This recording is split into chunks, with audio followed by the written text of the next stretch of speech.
Hello, I'm Ollie and this is Criminally, where I talk about crime, pulp, horror, that kind of thing. Today, one of the most disappointing books I've read this year, Moutain by Conner Habib.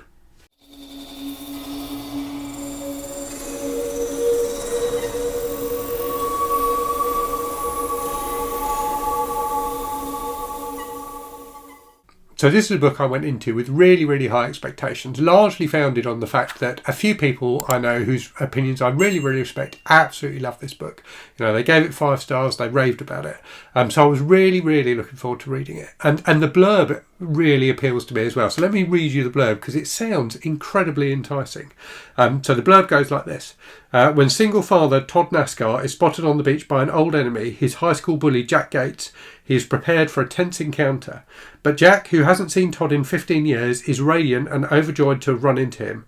Jack suggests a meal to catch up, and by the way, Jack wonders, could he spend the night? Caught off guard by this chance interaction, Todd finds himself unable to escape Jack's charismatic and insistent presence in his home. One night turns into days, and as Jack begins to deepen his relationship with Todd's son, fear starts to set in. What is Jack up to? What follows is a fast-paced story of obsession and violence, showing that love and hate can be intertwined until the very last breath.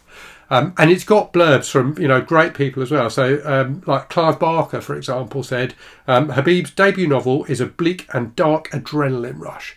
So it really, really appealed to me. I thought that was a fantastic setup. And I love books like this that have that kind of uncomfortableness at their centre. And the first third of this book definitely has that. I really did enjoy the first third. So you've got this setup where this guy Jack kind of invades the main character's life again. And you kind of almost don't get how it's happened. It's just a series of things happen and he becomes more and more entwined in Todd and his son's life. And there's just this deep uncomfortableness to it as Todd at times thinks, I should really get this guy to go. And it just continues to not happen. So that side of it I really enjoyed enormously. And it reminded me of Patricia Highsmith's work. So obviously I've been reading a lot of Patricia Highsmith recently. Been working my way through all of her novels, and the setup is very much like the setup for one of her books. Where this book differs from Highsmith and where I think it lets itself down is what happens after that setup. So let me talk about that in a minute, but I'm not going to, I will deliberately not spoil the book, so don't worry about that. So there were really 3 things that I didn't like about this book, 3 things that spoiled this book for me. One of them is what happens as the plot progresses, and I'll touch on that in a non-spoilery way in a minute. The second thing is just the way it was written. There's kind of a breathlessness to the prose and a lot of kind of repetition in the prose, which I found quite grating. It felt like a first novel. It is a first novel, and it felt like a first novel. It felt like someone who just kind of let everything out onto the page. And it felt to me like it could have done with a second draft. It could have done with a bit of refinement of that writing to take away some of that breathlessness. Now, I know a lot of people really, really like the book. So clearly, my view isn't one that's commonly shared. But for me, that was definitely a letdown. And what I would say about the writing is often when I finish a book and I find I haven't liked it, it's because I become disengaged from the book as it progresses. That definitely wasn't the case with Moutain. I was kind of gripped by it all the way through. I wanted to find out what was going to happen.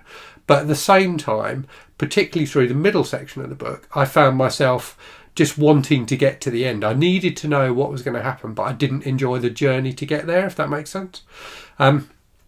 And then the third thing I didn't like about the book is a lot of it plays on the relationship between Todd and Jack when they were at high school. So you've got the situation where at high school Jack bullied Todd, and you know that there was a bit more to their relationship than that. It's kind of hinted at throughout the book, but it's only right at the end that it really comes to light what happened.